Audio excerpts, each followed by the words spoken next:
രജട്ട്, നമ്മുടെ സ്റ്റാറായി മാറിയ ഒരു ഗവർണറാണ് ആരിഫ് മുഹമ്മദ് ഖാൻ. അദ്ദേഹം കേരളം വിട്ടു പോയി. പക്ഷേ സാധാരണക്കാർക്കിടയിൽ, പ്രത്യേകിച്ച് പിണറായി വിജയന്റെ ഭരണത്തിന്റെ അത്തരത്തിലുള്ള ക്രൂരതകൾ നേരിട്ട, പ്രത്യേകിച്ച് ദൂർത്ത്, നമ്മുടെ പണം ദൂർത്ത് ചെയ്ത് ചെലവാക്കുന്ന തരത്തിൽ അത്തരം കാര്യങ്ങൾ ചിന്തിക്കുന്ന ആളുകൾക്കിടയിൽ വലിയൊരു ഹീറോ ആയിരുന്നു. പിന്നെ നമ്മുടെ യൂണിവേഴ്സിറ്റികളിലെ തോന്നിയാസങ്ങൾ, SFIയുടെ അക്രമം ഒക്കെ പുറത്തേക്ക് കൊണ്ടുവന്ന ഒരാൾ. അദ്ദേഹം കേരളം വിട്ടു പോയിരിക്കുകയാണ്. പുതിയ ഗവർണർ വരും. പക്ഷെ അദ്ദേഹത്തോട് നമ്മുടെ സംസ്ഥാന സർക്കാർ അദ്ദേഹത്തിന് ഒരു ഔദ്യോഗിക യാത്രയെ പോലും നൽകാതെ ഒരു നീതികേട് കാണിച്ചു എന്നത് ശരിയല്ലേ? തീർച്ചയായിട്ടും ശരിയാണ്. കേരളത്തിൻ്റെ വന്ന ഗവർണർമാരിൽ ഒരു ജനകീയ സ്വഭാവം നിലനിർത്തിയ ആളായിരുന്നു ആരിഫ് മുഹമ്മദ് ഖാൻ. താഴെത്തട്ടിലുള്ള ജനങ്ങൾക്ക് ഈ രാജ്ഭവനുമായിട്ടുള്ള ഒരു ബന്ധം അദ്ദേഹം ഉണ്ടാക്കിയെടുത്തു. ഒരു അന്യവൽക്കരണത്തിൽ നിന്ന്, അന്യതാബോധത്തിൽ നിന്ന് മാറ്റി സാധാരണക്കാർക്ക് പ്രാപ്യമാവുന്നതാണ് ഈ രാജ്ഭവനൊന്നും ബാലികേറാമലയല്ല എന്നും കാണിച്ചു കൊടുത്ത തികച്ചും ജനകീയനായ, മാത്രമല്ല ഗവർണർക്ക് എന്തൊക്കെ ചെയ്യാൻ കഴിയുമെന്ന് അദ്ദേഹം കാണിച്ചു. ഗവർണറുടെ പദവിയിൽ ഇരുന്നുകൊണ്ട് അദ്ദേഹത്തിന് അധികാരം എന്തൊക്കെയുണ്ട്, അധികാരത്തിന് വ്യാപ്തി നന്നായി ബോധ്യപ്പെടുത്തിയ ഒരാളാണ്. അത് തീരെ CPM-നെ വളരെയേറെ വിഷമത്തിലാക്കി എന്നുള്ളത് സത്യമാണ്. കാരണം CPM ധാർഷ്ട്യമുണ്ടല്ലോ. ഇതിനോട് മാത്രമല്ല, ഗവർണറോട് മാത്രമല്ല, എന്തിനോടും. ഇപ്പോ പ്രധാനമന്ത്രിയോടാണെങ്കിലും ശരി, പ്രധാനമന്ത്രി പങ്കെടുത്ത വേദിയിൽ കയറില്ല. നരേന്ദ്രമോദി വർക്കലെ ആദ്യമായിട്ട് ശിവഗിരിയിൽ വന്നപ്പോൾ അവിടെ ആ ഭാഗത്തോട്ടേ പോവില്ല എന്നൊക്കെ പറഞ്ഞ നമ്മുടെ EP ജയരാജൻ ഇന്ത്യയിൽ കയറില്ല എന്ന് പറഞ്ഞ മതി. അങ്ങനെ ഒരു ദുശാഠ്യത്തിന്റെ, ധാർഷ്ട്യത്തിന്റെ ഒരു മുഖമാണ് CPM-നുള്ളത്. ഞങ്ങൾ മാത്രമാണ് ശരി, ഞങ്ങളുടേത് മാത്രം, സംസ്ഥാന സെക്രട്ടറി മുതൽ താഴെ ബ്രാഞ്ച് സെക്രട്ടറി വരെ നിലപാട്. പക്ഷെ കേരള ഗവർണർ സത്യസന്ധമായി പ്രവർത്തിച്ചു എന്നാണ് എൻ്റെ അഭിപ്രായം. അദ്ദേഹം തൻ്റെ ഇടമുള്ള ഒരു ഗവർണറായിരുന്നു. ഇവരുടെ ഒന്നും ഉമ്മാക്കി കണ്ടിട്ട് ഭയപ്പെടാൻ അദ്ദേഹം തയ്യാറായിരുന്നില്ല. ഇപ്പം കേരള യൂണിവേഴ്സിറ്റിയിലാണെങ്കിലും കേരളത്തിലെ യൂണിവേഴ്സിറ്റികളിൽ വൈസ് ചാൻസലർ ആണ് ഭരണം നടത്തുക. ചാൻസലർ ഉണ്ട് എങ്കിലും, പക്ഷെ ആ വൈസ് ചാൻസലറെ നിയമിക്കാനുള്ള അധികാരം ചാൻസലർക്കുണ്ട് എന്ന് ഗവൺമെന്റിനെ ബോധ്യപ്പെടുത്തി കൊടുത്തത് ആദ്യമായിട്ട് ആരിഫ് മുഹമ്മദ് ഖാനാണ്. അത് വലിയ ഒരു വിജയം തന്നെയാണ്. SFIക്കാരുടെ ഗോഗോവിളികൾക്കിടയിൽ അദ്ദേഹം കോഴിക്കോട് സർവകലാശാലയിൽ പോയി താമസിച്ചു. 2 ദിവസം താമസിച്ചു. അവിടെ എന്താ ചെയ്യാൻ പറ്റുക? കേരള സർവകലാശാലയിലെ സംസ്കൃത വിഭാഗം സംഘടിപ്പിച്ച സെമിനാർ ഉദ്ഘാടനം ചെയ്യാൻ വന്നു. അദ്ദേഹം വന്ന് പോയി. ഞാൻ ആ പരിപാടിയിൽ പങ്കെടുത്തതാണ്. ഹാള് നിറഞ്ഞു, ഏകദേശം 1500-ലധികം ആളുകൾ ഉണ്ടായിരുന്നു. ആ പരിപാടി വളരെ വിജയിച്ചു. SFIക്കാരും അവിടുത്തെ യൂണിയൻകാരും സ്റ്റാഫുകളും എല്ലാം ചേർന്ന് ഒരാഴ്ചക്ക് മുമ്പേ പ്രചരണം നടത്തിയിരുന്നു. അവിടെ വരരുത്, ഒന്ന് ഡ്യൂട്ടിക്ക് വരരുത്, വന്നവരെ ഉച്ചയ്ക്ക് മുമ്പ് ഉച്ചശേഷം വന്നാൽ മതി, ഗവർണർ പോയിട്ട് വന്നാൽ മതി. പിന്നെ കായികപരമായിട്ട് ഗവർണറെ നേരിടാൻ വേണ്ടി ഒരു പ്രകടനം നടത്തി ക്യാമ്പസിന്റെ ഉള്ളിൽ. ഇത്രയും വൃത്തികെട്ട, എത്ര പ്രാവശ്യമാണ് ഗവർണറെ അപായപ്പെടുത്താൻ വേണ്ടിയുള്ള സമരങ്ങൾ അവർ നടത്തിയത്? എത്ര പ്രാവശ്യമാണ്? പക്ഷെ അവിടെയൊന്നും ഗവർണർ ഭയപ്പെട്ടില്ല. ആ സമരമുഖത്തേക്ക് അദ്ദേഹം ഇറങ്ങിച്ചെന്നു. സ്വാഭാവികമായും പ്രത്യേകിച്ച് അദ്ദേഹം, എനിക്ക് തോന്നുന്നത് മുഖ്യമന്ത്രിയുടെ സ്വന്തം രാജേഷിന്റെ ഭാര്യയുടെ നിയമനവുമായി ബന്ധപ്പെട്ട്, വീണ വർഗീസിന്റെ നിയമനവുമായി ബന്ധപ്പെട്ടാണ് ആദ്യം തുടങ്ങിയത്. പ്രിയ വർഗീസ്. പിന്നീട് അവിടുന്ന് അദ്ദേഹം പടിപടിയായി കയറി SFIയുടെ ഈ ഒരു ക്യാമ്പസിലെ അതിക്രമം വരെ എത്തുകയും അതോടൊപ്പം നമ്മുടെ കേരളത്തിൽ നടന്ന പല ദുരന്തങ്ങൾക്കൊപ്പം അദ്ദേഹം കൂടെ നിൽക്കുകയും ചെയ്തു. മറ്റു പല ഗവർണർമാരെ അവരുടെ ഭാഗത്തു നിന്ന് നമ്മൾ കാണാത്ത ചില ഒരു പ്രത്യേകതയായിരുന്നു എനിക്ക് തോന്നിയിട്ടുള്ള അത്തരത്തിലാണ്. കാരണം പല സ്ത്രീധന പീഡന മരണങ്ങൾ നമ്മുടെ കേരളത്തിൽ സംഭവിച്ചു. ഈ വിസ്മയുടെ വീട്ടിലൊക്കെ അദ്ദേഹം പോകുന്നു, ഉത്തര എന്ന് പറഞ്ഞ പെൺകുട്ടിയുടെ വീട്ടിലേക്ക് പോകുന്നു. അത്തരത്തിൽ ഒരു മന്ത്രി എങ്ങനെയാണോ ഇടപെടേണ്ടത്, അല്ലെ ഒരു MLA എങ്ങനെയാണോ ഇടപെടേണ്ടത് എന്നതിലേക്കൊക്കെ ജനങ്ങൾക്ക് കാണിച്ചു തന്നു. അദ്ദേഹം ഒരു ഹീറോ തന്നെയായിരുന്നു. ആ രീതിയിലാണ് അദ്ദേഹം ഹീറോ ആയി മാറിയെന്ന് തോന്നുന്നു, അല്ലേ? ഒരു മനുഷ്യത്വമുള്ള ഒരു ആളാണ്. താനിരിക്കുന്ന വേദി, താനിരിക്കുന്ന സ്ഥാനത്തിൻ്റെ ആ പൂർണ്ണതയുണ്ടല്ലോ, അദ്ദേഹം ശരിക്കും അർത്ഥം മനസ്സിലാക്കിയതുകൊണ്ടാണ് അദ്ദേഹം ഒരു ജനകീയ സ്വഭാവം കാണിച്ചുകൊണ്ട് ഞാൻ ആദ്യം സൂചിപ്പിച്ചതുപോലെ തികച്ചും ഒരു ജനകീയമായ പ്രവർത്തനം അദ്ദേഹം കാഴ്ചവെച്ചത്. അതുകൊണ്ടാണ് ഉത്തരയുടെ വീട്ടിൽ മാത്രമല്ല, ആക്സിഡന്റായി മരിച്ച ആളുകളുടെ വീട്ടിലും, ആത്മഹത്യ കർഷകന്റെ വീട്ടിലും, അപകടം പറ്റിയ ആളുകളുടെ വീട്ടിലും ഒക്കെ ഗവർണർ പോകാനുള്ള കാരണം അതുകൊണ്ടാണ് മറ്റു ഗവർണർമാർ വലിയ ഇദ്ദേഹത്തിനേക്കാളും വലിയ പണ്ഡിതന്മാരായിട്ടുള്ള ആളുകൾ വന്നിട്ടുണ്ട് ഇവിടെ, പക്ഷെ അവരൊന്നും പോയിട്ടില്ല. ഇത് ജനകീയ സ്വഭാവം, മനസ്സിലായല്ലോ. ആ ജനകീയ സ്വഭാവത്തെ പൂർണ്ണമായിട്ടും നടപ്പിലാക്കിയ ഒരു ഗവർണർ, ഒപ്പം തന്നെ കമ്മ്യൂണിസ്റ്റ് പാർട്ടിയുടെ ധാർഷ്ട്യത്തിനെതിരെ, കമ്മ്യൂണിസ്റ്റ് പാർട്ടിയുടെ ധാർഷ്ട്യം എൻ്റെ അടുത്ത് ചിലവാവില്ല എന്ന് പരസ്യമായി പറയുകയും പ്രഖ്യാപിക്കുകയും അതിനെതിരായി നിലപാടെടുക്കുന്ന ആളാണ്. കണ്ണൂരിൽ കാലുകുത്തിക്കില്ല എന്ന് പറഞ്ഞിട്ട് കണ്ണൂരിൽ കാലുകുത്തിക്കില്ല, കേരള യൂണിവേഴ്സിറ്റിയിൽ കാലുകുത്തിക്കില്ല. എന്ത് തെമ്മാടിത്തരാണ്! കണ്ണൂരിൽ കുത്തുകയും ചെയ്തു, മിഠായി തെരുവിലൂടെ നടക്കുകയും ചെയ്തു, ഹൽവ വാങ്ങി കോഴിക്കോട്ടുകാരെ കയ്യിലെടുത്തു. അത് ആ ദൃശ്യങ്ങളൊക്കെ നമ്മൾ ഒരു കാലത്തും കാണാത്ത, അത് ലൈവായിട്ട് നമ്മൾ ടിവിയിലൂടെ കണ്ടതാണ്. യൂണിവേഴ്സിറ്റിയിൽ കയറാൻ സമ്മതിക്കില്ല എന്ന് പറയുന്നു. അദ്ദേഹം കാലിക്കറ്റ് യൂണിവേഴ്സിറ്റി പോയി താമസിച്ചു, ഗസ്റ്റ് ഹൗസിൽ താമസിച്ചു, കേരള യൂണിവേഴ്സിറ്റിയിലെ പരിപാടിയിൽ പങ്കെടുത്തു. ഞാൻ സൂചിപ്പിച്ചത് ഇതൊക്കെ ഒരു അരാജകത്വത്തിന്റെ ലക്ഷണമാണ്. ഒരു നിയമം നിലനിൽക്കുന്ന ഒരു രാജ്യത്ത് നിയമപ്രകാരം പ്രവർത്തിക്കേണ്ട ഗവർണർക്ക് അവരുടേതായ നിയമം സംവിധാനങ്ങളുണ്ട്, മുഖ്യമന്ത്രിക്ക് അവരുടേതായ പ്രോട്ടോക്കോളും നിയമ സംവിധാനങ്ങളുണ്ട്, പ്രധാനമന്ത്രിക്ക് അദ്ദേഹത്തിൻ്റെ പ്രോട്ടോക്കോളും നിയമ സംവിധാനം. അത് പരസ്പരം ബഹുമാനിച്ചു, ഭരണഘടനാ സ്ഥാപനങ്ങളെ പരസ്പരം ബഹുമാനിച്ചുകൊണ്ട് പോകുന്ന സംവിധാനമാണ് ജനാധിപത്യം എന്ന് പറയുന്നത്. ഒന്നും മറ്റൊന്നിനേക്കാളും മേന്മയേറിയതല്ല, മനസ്സിലാക്കണം. ഗവർണറുടെ പദവിക്ക് അതിൻ്റെതായ മഹത്വമുണ്ട്, മുഖ്യമന്ത്രിയുടെ പദവിക്ക് അതിൻ്റെ മഹത്വമുണ്ട്. ഇത് പരസ്പര ബഹുമാനത്തോടെ പരസ്പരം കാണേണ്ടതാണ്. ഒന്നിനെ ഇകഴ്ത്തിക്കൊണ്ടും മറ്റൊന്നിനെ പുകഴ്ത്തിക്കൊണ്ടും പോകുന്നത് ശരിയല്ല. ഇവിടെ കമ്മ്യൂണിസ്റ്റ് പാർട്ടി നടത്തിയ ഏകപക്ഷീയമായ ഒരു നികൃഷ്ട ജീവിയോട്, അല്ല, അദ്ദേഹം നമ്മുടെ മുഖ്യമന്ത്രി അങ്ങനെയാണല്ലോ, ഇഷ്ടമില്ലാത്ത എടോ ഗോപാലകൃഷ്ണ, പഴയ മാതൃഭൂമിയുടെ പത്രാധിപരെ വിളിച്ചതാണ് എടോ ഗോപാലകൃഷ്ണ. നമ്മുടെ പ്രേമേന്ദ്രനെ വിളിച്ച് പരനാറി എന്നാണ് വിളിച്ചത്. ഒരു മുഖ്യമന്ത്രിയുടെ വായിൽ നിന്ന് വരാൻ പറ്റിയതാണ്. ഇങ്ങനെയുള്ള പദപ്രയോഗങ്ങളാൽ ആ പറയുന്ന നമുക്ക് ആ ഭൂഷണമാണ് എന്ന് കരുതുന്ന മുഖ്യമന്ത്രി, അവരുടെ പാർട്ടി ധാർഷ്ട്യത്തിന്റെ അങ്ങേറ്റം, ധാർഷ്ട്യത്തിന്റെ മറുകര കണ്ട പാർട്ടിയാണ് കമ്മ്യൂണിസ്റ്റ് പാർട്ടി. ഇത്രയൊക്കെ അപജയങ്ങൾ സംഭവിച്ചിട്ടും ഇത്രയൊക്കെ അടി കിട്ടിയിട്ടും പഠിക്കാത്തൊരു പാർട്ടി.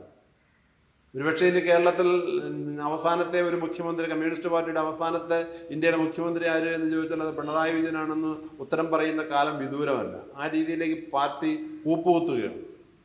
ഇന്ന് യാദൃശികമായിട്ട് രാവിലെ ഒരു ചായക്കടയിൽ ചായ കഴിക്കാൻ പോയി അവിടെ ഇരുന്ന് സംസാരിക്കുമ്പോൾ തൊട്ടടുത്തിരിക്കുന്ന ഒരു ചേട്ടൻ സംസാരിക്കുന്നത് ഈ കാര്യമാണ്. അതായത് ഗവർണർ പോയി, മുഖ്യമന്ത്രി തിരിഞ്ഞു നോക്കിയില്ല, മുഖ്യമന്ത്രി വേണ്ടത്ര സ്വീകരണം നൽകിയില്ല, ഗവർണറുടെ ചില നിലപാടുകൾ മുഖ്യമന്ത്രിക്ക് രസിക്കാത്തത് കൊണ്ടാണ് ഇങ്ങനെ പെരുമാറിയതെന്ന് വളരെ സാധാരണക്കാരനായ ഒരാൾ സംസാരിക്കുമ്പോൾ എനിക്ക് കൗതുകം തോന്നി. ഞാനിങ്ങനെ അത് കേട്ടിരുന്നു.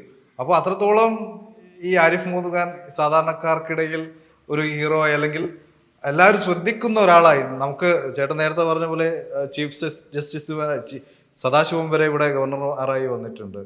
അത്തരത്തിലുള്ള ഒരു ഇടപെടലോ അദ്ദേഹത്തിൻ്റെ ഒന്നും ഭാഗത്തൊന്നും ഉണ്ടായിട്ടില്ല. പക്ഷെ ആരിഫ് മുഹമ്മദ് ഖാൻ പൂർണ്ണമായും ജനകീയനായി മാറിയിട്ടാണ് ഇവിടുന്ന് തിരിച്ചു പോയത്, അല്ലേ? അത് തന്നെയാണ് അദ്ദേഹത്തിനൊരു, ഇപ്പോൾ നമ്മുടെ മൻമോഹൻ സിംഗ് മരിച്ചതുകൊണ്ട് ഔദ്യോഗികമായിട്ടുള്ള യാത്രയപ്പോൾ കൊടുക്കാൻ സാധ്യമല്ല. ദേശീയ ദുഃഖാചരണം നിലനിൽക്കുന്നു, 7 ദിവസത്തെ ദേശീയ ദുഃഖാചരണം നിലനിൽക്കുന്നു, സാധ്യമല്ല. പക്ഷെ മുഖ്യമന്ത്രിക്ക് അനൗപചാരികമായിട്ട് ഒന്ന് പോകാം, അദ്ദേഹത്തിന് നന്ദി പറയാം. നമ്മൾ എത്ര ശത്രുവിനോട് കാണിക്കുന്ന, ഏത് കൊടിയ ശത്രുവിനോട് പോലും നമ്മൾ ഇങ്ങനെ ചില മൂല്യങ്ങളെ, മാനുഷികപരമായ മൂല്യങ്ങൾ, ഇപ്പം ഗവർണർ അദ്ദേഹത്തിന്റെ കുടുംബത്തിന് വേണ്ടിയല്ലല്ലോ, അദ്ദേഹം നിയമം നടപ്പിലാക്കാൻ ശ്രമിച്ചതല്ലേ. ഒരു മുഖ്യമന്ത്രി എന്ന പിണറായി വിജയൻ എന്ന മുഖ്യമന്ത്രിയോട് അദ്ദേഹത്തിന് വ്യക്തിപരമായ എന്തെങ്കിലും കേസുണ്ടോ? അദ്ദേഹത്തിന്റെ സഹോദരിയെ കല്യാണം കഴിച്ചതോ അല്ലെങ്കിൽ വസ്തു വാങ്ങിച്ചതോ ആയിട്ടുള്ള എന്തെങ്കിലും കേസുണ്ടോ? ഇല്ലല്ലോ. അപ്പോൾ ഒരു സംസ്ഥാനത്തിന്റെ മുഖ്യമന്ത്രിയെ സംസ്ഥാന ഗവർണർ നിയന്ത്രിച്ചു. അവരുടെ നിലപാടുകൾ, അവരുടെ ദൂർത്ത്, അവരുടെ ഈ സാമൂഹ്യ ബോധമില്ലാത്ത പ്രവർത്തനങ്ങൾ, നിയമവിരുദ്ധ പ്രവർത്തനം, ഇതിനെയൊക്കെ ചോദ്യം ചെയ്തു. അതാണല്ലോ കാരണം. പക്ഷെ ആ ഗവർണർ പോകുമ്പോൾ ഒന്ന് പോയി അദ്ദേഹത്തിന് നല്ല വാക്ക് പറഞ്ഞു, ചീഫ് സെക്രട്ടറിയെയും പിന്നെ സഹ ഉദ്യോഗസ്ഥന്മാരെയും അയച്ച് അദ്ദേഹത്തിന് യാത്രയപ്പ് കൊടുത്ത് എത്ര ഒരു തെറ്റായ സമീപനമാണ്, ഒരു തെറ്റായ സന്ദേശമാണ് സമൂഹത്തിന് കൊടുക്കുക. ഒരു നല്ല വാക്ക് പോലും പോയി പറയാൻ എത്ര വൈരാഗ്യം ഉണ്ടെങ്കിലും അതൊക്കെ കഴിഞ്ഞില്ല, അദ്ദേഹം പോവല്ലേ ഇവിടുന്ന്. അപ്പൊ കേരളത്തിന്റെ ഒരു സാമാന്യ മര്യാദ, കേരളത്തിന്റെ സംസ്കാരം എന്ത് കാണിക്കണ്ടേ? കേരളത്തിന്റെ മുഖ്യമന്ത്രിയല്ലേ പിണറായി വിജയൻ, കേരളത്തിന്റെ മുഖ്യമന്ത്രിയാണ്. അപ്പൊ കേരളത്തിന്റെ സംസ്കാരം കാണിക്കണമായിരുന്നു. അതിഥി ദേവോഭവ എന്ന് പഠിപ്പിച്ച ഒരു സംസ്കാരമാണ് നമ്മുടേത്. അപ്പൊ അതിഥിയായി ഇവിടെ കേരളത്തിൽ വന്ന ആ ഗവർണർ തിരിച്ചു പോകുമ്പോൾ മര്യാദയ്ക്ക് അദ്ദേഹത്തിന് ഒരു ആശംസ പറയാൻ, ഔദ്യോഗികമായിട്ടുള്ള ഗാർഡ് ഓഫ് ഓണറോ അല്ലെങ്കിൽ മന്ത്രിസഭാ സമിതിയുടെ അംഗീകാരമോ അവരുടെ ഉപഹാരം നൽകലോ ഒന്നും വേണ്ട, അത് നമുക്ക് മനസ്സിലാക്കാം. പക്ഷെ അനൗപചാരികമായി മന്ത്രിസഭാ അംഗങ്ങൾക്കോ മുഖ്യമന്ത്രിക്കോ അദ്ദേഹത്തെ പോയി കണ്ട് ഒരു യാത്രാമംഗളം നേരാൻ അതിനെന്തോ കുഴപ്പമായിരുന്നു. അപ്പം തികച്ചും ഒരു സാധാരണ ജനങ്ങൾക്ക് പോലും മനസ്സിലാകുന്നുണ്ട് ഈ കമ്മ്യൂണിസ്റ്റ് പാർട്ടിയുടെ ധാർഷ്ട്യം, മാർക്സിസ്റ്റ് പാർട്ടിയുടെ ധാർഷ്ട്യം മനസ്സിലാകുന്നുണ്ട്. അതിൻ്റെ പരിണിതഫലമാണ് ഇന്നലെ ആരിഫ് മുഹമ്മദ് ഖാൻ പോയപ്പോൾ ഒരു യാത്രയെ പോലും ഉണ്ടായി. മാത്രമല്ല, ഈ കുട്ടിക്കുരങ്ങനെ കൊണ്ട് ചുടുചോറ് വാരിപ്പിക്കുന്നത് പോലെ പേട്ടയിൽ കുറച്ച് SFIക്ക് ടാറ്റ പറഞ്ഞിരിക്കുക. എത്ര മോശം ഏർപ്പാടാണ്. അദ്ദേഹത്തിനെതിരെ സമരം ചെയ്തു, ശരി, അദ്ദേഹത്തിന്റെ നിലപാടുകൾക്കെതിരെ സമരം ചെയ്തു. അത് ഗവർണർ എന്ന പോസ്റ്റിന് എതിരായിട്ടാണ്, ആരിഫ് മുഹമ്മദ് എന്ന വ്യക്തിക്കെതിരെയല്ല. ഗവർണറുടെ നിലപാടുകൾക്കെതിരെ സ്വാഭാവികമായും SFIക്കോ CPM-നോ ഒക്കെ വ്യത്യാസം, അവർക്ക് അഭിപ്രായ വ്യത്യാസം ഉണ്ടാവാം, സമരം ചെയ്യാം. അത് ഗവർണർ എന്ന പദവിക്കെതിരാണ്, ഗവർണർ എന്ന വ്യക്തിക്കെതിരല്ല. ആരിഫ് മുഹമ്മദ് ഖാൻ പോയിട്ട് നാളിന് വേറെ ആര് വന്നാലും ഗവർണർ ഡ്യൂട്ടി ചെയ്യും. അപ്പം മുഹമ്മദ് ഖാൻ എന്ന വ്യക്തിക്ക്, ആരിഫ് മുഹമ്മദ് ഖാൻ എന്ന വ്യക്തിക്കെതിരെ എന്തിനേ കലാപം കൂട്ടണം? എത്ര മോശമാണ് പേട്ടയിൽ നിന്നിട്ട് അദ്ദേഹത്തിന് ടാറ്റ പറഞ്ഞിരിക്കുന്നത്, ഒരു കളിയാക്കൽ പോലെ അല്ലേ? ഇത്രയും ഉയർന്ന ഒരു മാനുഷിക മൂല്യങ്ങൾ സംരക്ഷിച്ചിരുന്ന ഒരു ഗവർണർ തിരിച്ചു അദ്ദേഹത്തെ കുട്ടികളെ കൊണ്ട് ടാറ്റ പറഞ്ഞ് ജയിപ്പിക്കുന്ന ഒരു ഏറ്റവും മോശമായ ഒരു നിലപാട് എടുക്കാൻ CPM-ല്ല, വേറെ ഏത് രാഷ്ട്രീയ പാർട്ടിക്കാണ് കഴിയുക? ഇവരൊക്കെയാണ് CPM-ന്റെ ഭാവിയിലെ വാഗ്ദാനങ്ങൾ. നമ്മൾ ഇന്നലെ ചർച്ച ചെയ്തല്ലോ, ആഷയെ പോലുള്ള ആളുകൾ സഹപ്രവർത്തകർ നെഞ്ചത്ത് ചവിട്ടുകയും അവർക്ക് മറ്റേ തന്തയില്ലാത്ത കുട്ടിയെ തരുമെന്ന് പരസ്യമായി പറയുകയും ചെയ്യുന്ന ആളുകളാണ് ഭാവിയിലെ വാഗ്ദാനങ്ങൾ. ഇവരാണ് നമ്മുടെ സമൂഹത്തെ നയിക്കാൻ പോകുന്നത്. അപ്പൊ അത് ഒരു പുതുമയുള്ള കാര്യമല്ല. പക്ഷെ എന്നാൽ ഇത് ഇന്ത്യ മുഴുവൻ ചർച്ച ചെയ്യപ്പെടും. കേരളത്തിലെ മന്ത്രിസഭാംഗങ്ങളെ കുറിച്ച്, കേരളത്തിലെ മുഖ്യമന്ത്രിയെ കുറിച്ച് ഭാരതത്തിന് നൽകുന്ന സന്ദേശം എന്താണ്? ഏറ്റവും നികൃഷ്ടമായ, ഏറ്റവും സാംസ്കാരിക രഹിതമായ, ഏറ്റവും മോശമായ ഒരു പ്രവർത്തന ശൈലിയിലൂടെ കേരളം ഇന്നേവരെ കൈവരിച്ച എല്ലാ സദ്ഗുണങ്ങൾക്കും വിപരീതമായിട്ട് മുഖ്യമന്ത്രി പ്രവർത്തിച്ചു എന്ന് ഇന്ത്യയിൽ, ഭാരതത്തിൽ മുഴുവൻ അറിയാൻ പോവുകയാണ്. അല്ല, അത് ചില കാര്യങ്ങൾ മാത്രമല്ലേ ഉള്ളൂ ചേട്ടാ. ഇപ്പം ഈ എന്തെങ്കിലും ഒരു സംഭവം ഉണ്ടായി, എവിടെയെങ്കിലും ഒരു പുൽക്കൂട് ആരെങ്കിലും അജ്ഞാതർ തകർക്കുമ്പോൾ അന്ന് ആ സമയത്ത് മുഖ്യമന്ത്രി എടുത്തു പറയുന്നത് എന്താണ്? ഇത് കേരളമാണ്. ആ സമയത്ത് മാത്രമേ ഇത് കേരളമാണ്, ഇത് സംഘപരിവാർ വിരുദ്ധ സംസ്ഥാനമാണ് എന്നൊക്കെ അദ്ദേഹം ഓർമ്മിക്കുന്നുള്ളൂ.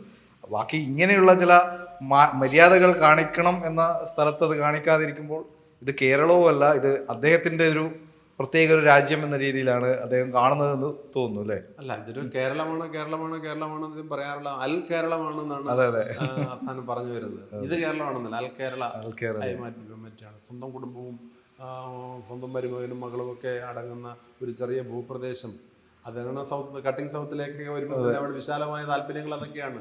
ഇന്ത്യയുടെ ഭാഗം പോലും അല്ല. അത് കമ്മ്യൂണിസ്റ്റ് പാർട്ടിയുടെ ആത്യന്തികമായ ലക്ഷ്യം തന്നെയായിരുന്നു. സഖാവ് നമ്പൂതിരിപ്പാട് എഴുതിയ കേരളം മലയാളികളുടെ മാതൃഭൂമി എന്ന പുസ്തകത്തിൽ വളരെ ഭംഗിയായിട്ട് പറഞ്ഞിട്ടുണ്ട്. 16 ദേശീയതകളുടെ സങ്കരമാണ് ഭാരതം. 16 ദേശീയത, ഒറ്റ ദേശീയതയല്ല, 16 ദേശീയതകളുടെ സങ്കരഭൂമിയാണ് ഭാരതം. അതിലൊരു ദേശീയതയാണ് കേരളത്തിൻ്റെ. ഭാരതത്തിൽ നിന്ന് മാറ്റി നിർത്തിയാൽ കേരളത്തിന് അസ്തിത്വമുണ്ടോ? ഒരിക്കലും.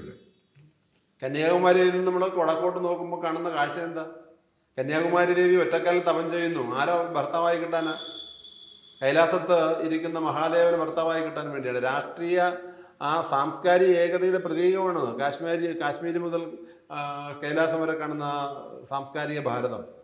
പക്ഷെ EMS പറയുന്ന കേരളം പ്രത്യേക സംസ്കാരം എന്നാ, പ്രത്യേക ദേശീയത എന്ന് പറയുന്നത്. അപ്പൊ അതിന്റെ പിന്തലമുറക്കാരാണല്ലോ ഇവര്. ഒരിക്കലും ദേശീയതയെയോ ദേശത്തിന്റെ ആ കാഴ്ചപ്പാടുകളെയോ ഹിന്ദുത്വത്തിനെയോ അംഗീകരിക്കില്ല.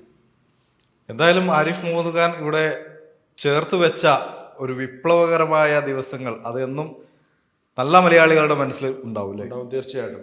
അദ്ദേഹം എയർപോർട്ടിൽ വെച്ച് പറഞ്ഞ അങ്ങനെയല്ല, ഞാൻ ഇനി ജീവിതാന്ത്യം വരെ കേരളത്തെ ഓർമ്മിക്കും, എനിക്ക് 5.5 വർഷം കേരളത്തെ മലയാളികളെ സേവിക്കാൻ കിട്ടിയ മഹാഭാഗ്യമായി ഞാൻ കരുതുന്നു. മലയാളത്തിനോട് എന്നും ഞാൻ എൻ്റെ മനസ്സിൽ ഇടം നൽകിയിട്ടുണ്ട്. മലയാളികൾ എന്ന് ഞാൻ ആദരവോടെ കാണും എന്ന് പറഞ്ഞിട്ടുണ്ട് അദ്ദേഹം പോയി. അദ്ദേഹം കാണിച്ച മര്യാദയുടെ 100-ലൊന്നെങ്കിലും തിരിച്ചു കാണിക്കാനുള്ള ഒരു സാമാന്യ ബോധം നമ്മുടെ മുഖ്യമന്ത്രി കാണിക്കണമായിരുന്നു എന്നാണ് എനിക്ക് പറയാനുള്ളത്. ശരി.